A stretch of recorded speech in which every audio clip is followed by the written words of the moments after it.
to do it. It's going to change all of Scientology. You do the course, then 5 years later say, oh, remember that course? Oh, it was totally messed up. We didn't know. We didn't have the yellow rage. Somebody dropped some papers. Some semicolons flew in somewhere. Oh my God. You got to buy this new book. This new book, it's the real deal. Guess what? David Miscavige released that book and the version of the book before it and the new book that he's saying was not approved. Well, he approved it the last time, too. The last 3 times he approved the book. Lectures, all these things. They're messing with these things. That's all they do at the end base. They just mess with this stuff. They try to repackage it. Like, I don't know what's happening. None of these books are working. Let's put a new cover. That's it. It's the cover. Oh, no, it's the foil embossing. It's the foil on the spine. It wasn't lined up. The little Scientology symbol was high on this one and low on this one. We're going to make them the same. When they sit on the bookshelf, they're all going to look like the same people made it.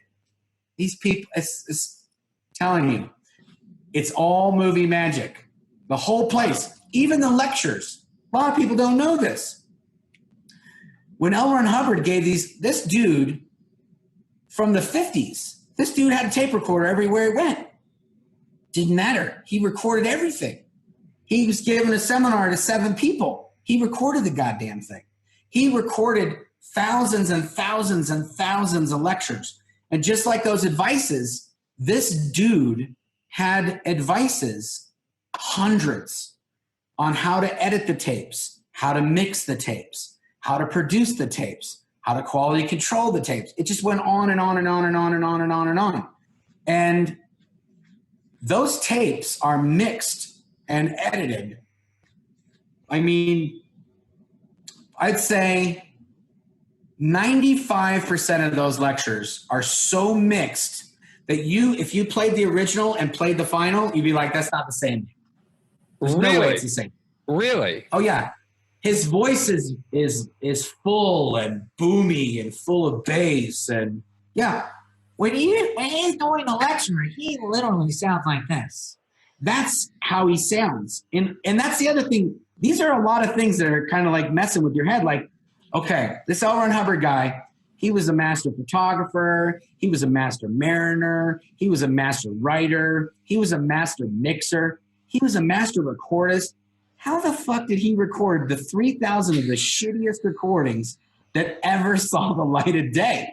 He didn't just record like 20 crappy tapes. This dude recorded thousands of the shittiest recordings that took decades to mix and edit and record and like re-record I mean, they have the mixing facilities and the restoration facilities. They're amazing at Gold because the dude recorded on 20 different kinds of formats and media, but also on that as many more tape recorders. And he recorded on, this dude's been making recordings so long, he recorded on wax discs. Right. Okay? This dude's been recording, he recorded on wax, okay? He's been making recordings for a long time. You would think in 50 or how many ever years of doing recordings, he would have figured out how to do it, but he never did. So they had to mix these things. Okay, now here's another crazy thing. Remember I told you when he was doing the lecture to 7 people, he recorded that fucker? Okay. Well, when you listen to that lecture today in Scientology, there's a hall of 400 people clapping at the head of that tape. Right, that's right. At the beginning of every lecture, huge applause for Hubbard. Yeah. Thunderous applause. Yeah. Like you were at the Shrine Auditorium last week with 2,000 people in there clapping. Yeah. No. There was 7 people there. And guess what? They didn't clap when he walked in. They didn't even know who the fuck he was. He said he was going to do a lecture. What the hell? I got nothing to do. It's Saturday. I'll go listen to some old fuddy-duddy talk. And then he talked. And then when it was over, it was over. And even during that thing, some of those people heckled the shit out of this dude. Like, really? Oh, yeah. There's so much shit edited out of those tapes. Okay, we're talking about racial slurs. When he's dropping N-words in lectures, you don't hear those. That's right. Never once. They cut those out. When he's talking about, he's using Asians' racial slurs, and he's talking smack about somebody, or even if he's just talking about a Scientologist that happens to be there at one of the lectures. oh, blah, blah, blah is the best auditor in the whole world. Well, blah, blah, blah gets declared an SP a few years later. So blah, blah, blah ain't mentioned in there no more. Guess who got edited out the most of any of the lectures? Mary Sue? Mary Sue Hubbard. Yep. He talked all kinds of smack about her in afterwards, but while he was doing the lectures, oh, Mary Sue did this and Mary Sue did that. And if it weren't for Mary Sue, I don't know what we'd be doing. But no, you listen to the lectures now, there is not one mention of that girl, Mary Sue. That's right. And so not only do you have applause being added at the beginning and at the end, you have laughter being added when he tells a joke. Oh, right. You have heckling taken out, coughs. If he coughed, this dude's like he's the Messiah. He don't cough. You take those out. Right. Sneezes.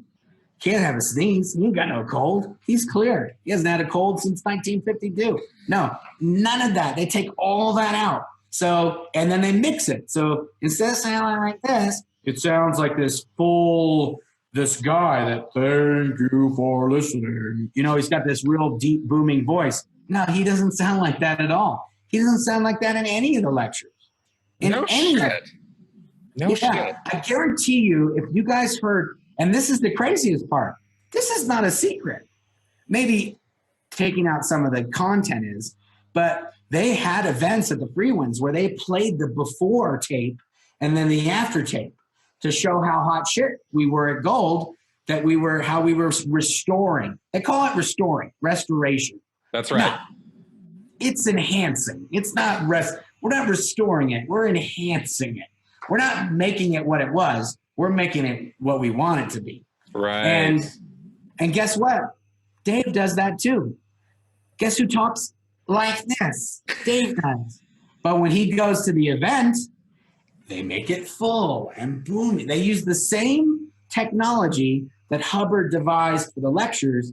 They use that to make David Miscavige sound more bass and more full and take out the mid-range and the high frequencies and to add in that bass and that fullness and give it some reverb and even make the room sound a little bit bigger than it is.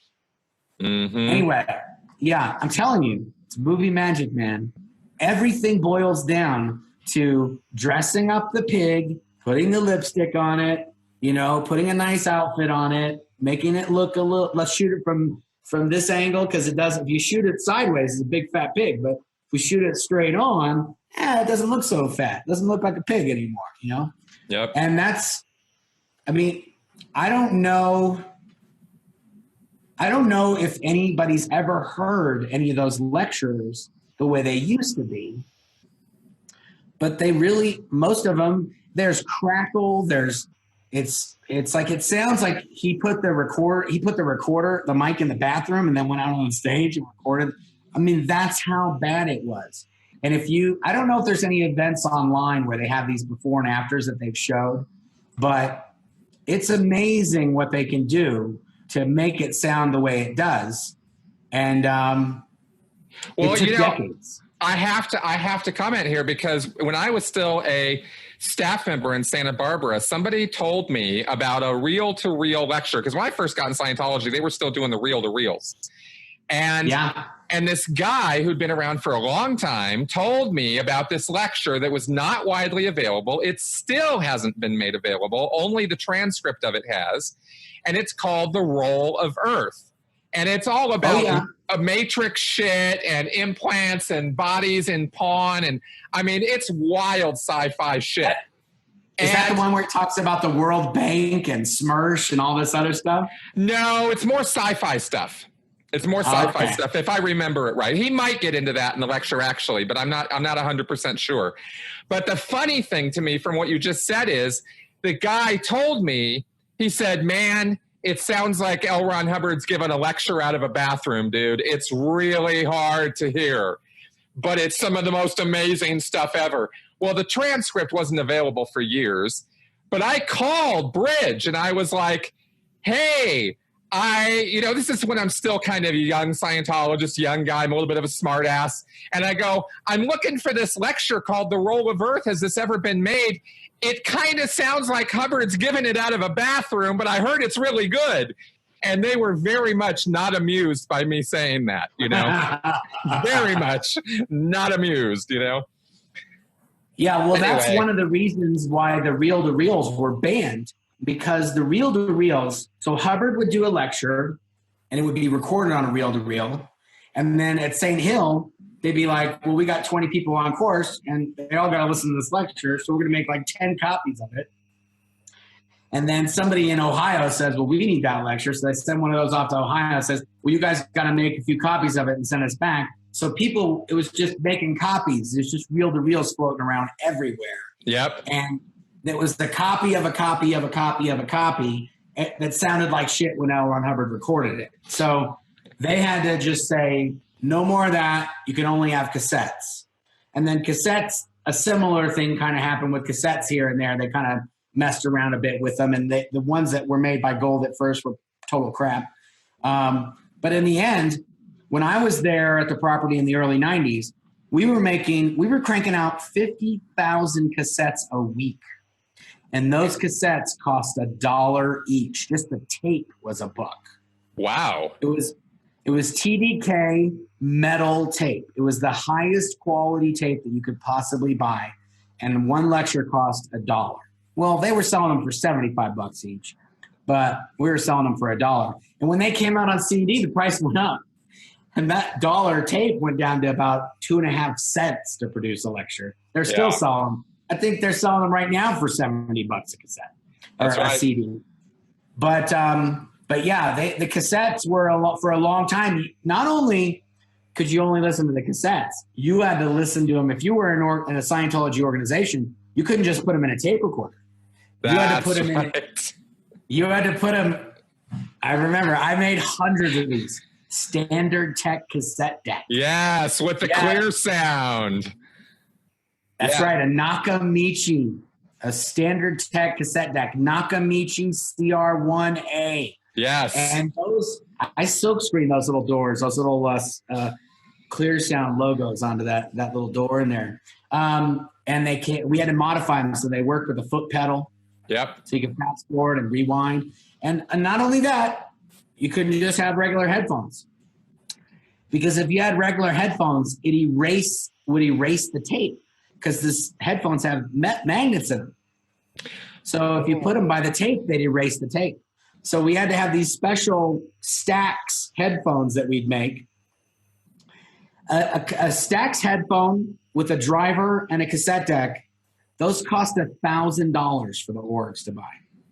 Yes. $1,000 each. For that setup, that was about $1,000.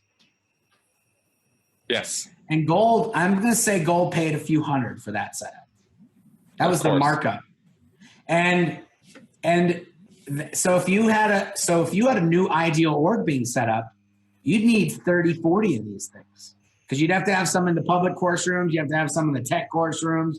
They all had to be those. That's right. That's right. Even after that, when there was no more cassettes and they were still doing CDs, they still had all this stupid stuff. You still had to have a Nakamichi CD player. You still had to have this special headphone driver. You know that headphone driver, by the way. So there used to be this company, Bose. Yes. And they used to have this thing. If you wanted an airplane, you could plug in this little box. You plug the output of your CD player into this box, and then you plug your headphones into the box, and it would make all the noise on the airplane disappear. Mm-hmm. Golden Era tried to get Bose to let us use that. And Bose said, no way, we ain't giving it to you guys. Forget that. So they just 100% ripped it off. They just opened up that Bose box and made a box just like it. And that's the CD listening system. Oh. Had this little box in it. It had a Golden Era sticker on it. It was that Bose box remade by us. They took the same exact circuit board that was in that Bose box, and they just made another one.